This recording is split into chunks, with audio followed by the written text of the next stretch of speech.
In this video, we'll talk about you and your anxiety, how to overcome your stuck points.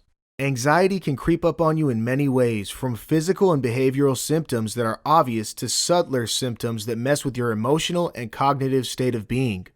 Yet, each time, it can leave behind a somewhat similar and familiar feeling, the feeling of being a little more lost, battered, and alone. No anxious person has the same set of symptoms, which is why each person's anxiety is unique and therefore their individual journey. That said, most people have some of each type of the symptoms, only in different combinations, which makes understanding how it works more appreciable. This chapter focuses on personality concepts that will help you understand how your anxiety works.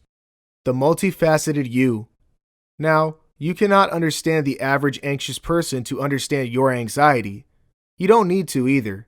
You need to understand the many dimensions within which you and your anxiety exist.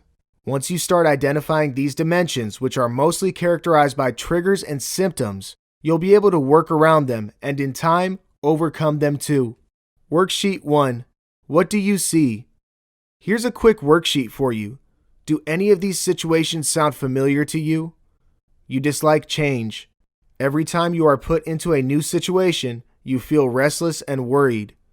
You overprocess information, decisions, and possibilities before acting. You tend to be pessimistic about the present and future. You constantly dwell into negative past experiences. You worry about everything. You feel awkward when someone compliments you. You also believe they don't mean their compliments or are mocking you in some way. You are your harshest critic. While there is no scoring system here to rate your anxiety, it does help you to understand if you are anxiety prone or not. The more items you check, the more likely you are suffering from anxiety, depression, or both. Understanding your anxiety and what it is doing to you. Anxiety on the inside can affect what you do and how you act on the outside. And so, if you were to observe your mind and body carefully, you might be able to notice some signs, behavioral and physical, that can tell you what your anxiety might be doing to you. For instance, an anxious person might be dealing with several conflicting and apprehensive thoughts. The internal noise and fear that reverberates inside might make them appear tired, withdrawn, and/or nervous. Worksheet 2. What does your behavior say of you? Check off statements that apply to you. I find myself crying for no reason. There are times when I feel empty and can't make myself do what I want to do. I avoid socializing. I avoid risks. I also avoid doing fun stuff because I worry about the possible risk involved. I'm afraid of failure and judgment. I get fidgety. I obsess over the past, worry about the future, and can rarely stay in the present. And about your body? I have no appetite. I'm always hungry. My palms sweat all the time. I can feel nauseous, lightheaded, cold, and shaky when anxious. My heart races when I worry. I feel cold and weak too. I've lost my sex drive. I have very little energy.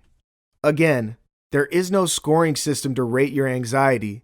The more symptoms you check off, the more likely you are experiencing anxiety. Note, now some of the above symptoms can also result from various other reasons, and so we suggest you consult your primary care physician before making any conclusions. Reflecting upon your triggers and identifying beliefs that are standing in your way. If you could follow an anxious mind, you might see patterns of unfavorable thoughts that keep playing on and off.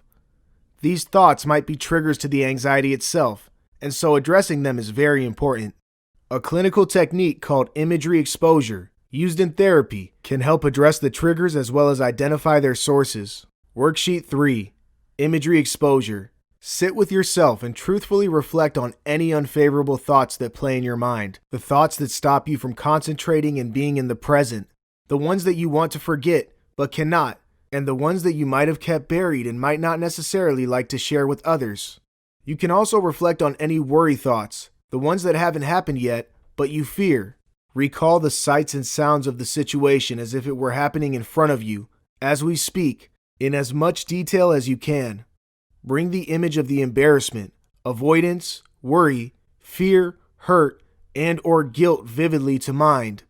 Deliberate on the image, living the experience thoroughly once.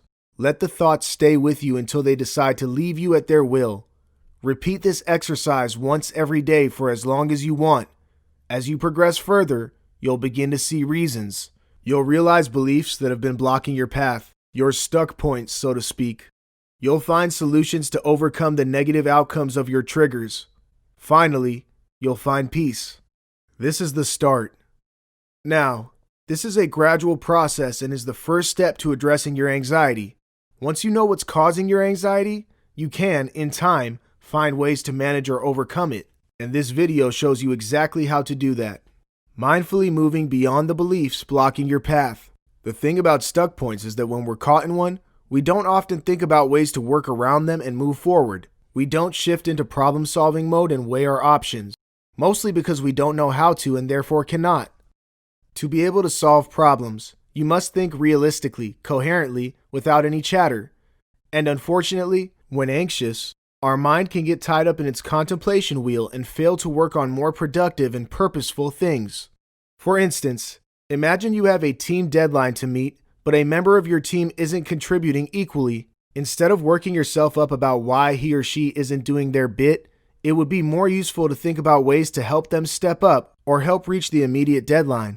So, you can speak to the member and let them know where they need to step up while suggesting some options to work things out. Give them simpler jobs or a checklist to do every day. Split the work amongst others in the team. Get the job done first and then look at a more permanent way out. Mindfully forcing yourself to look at the possible solutions as opposed to mulling on the problem can help relieve the stress of rumination. Focusing on a constructive solution will shift you to a more positive state of mind, just as achieving the solution will shift you to a state of peace and contentment. Worksheet 4. Recognizing your challenges. Reflect on the one stuck point that is stopping you from moving forward. Define your best 3 realistic solutions. Keep them simple and achievable. Decide what you need to act on them. Decide how long you need to gather these tools. Start working towards these goals. Where to next? At this point, you should pat yourself on the back. You've made progress and are a step closer to understanding and managing your anxiety. The next few chapters discuss aspects that go a little beyond your thoughts. It dwells on areas such as your mind and your body and their role in your anxiety. Take a moment to pause now and then. Stay in the present. This is your reality. Where do you want to be? Okay, let's start preparing for your future.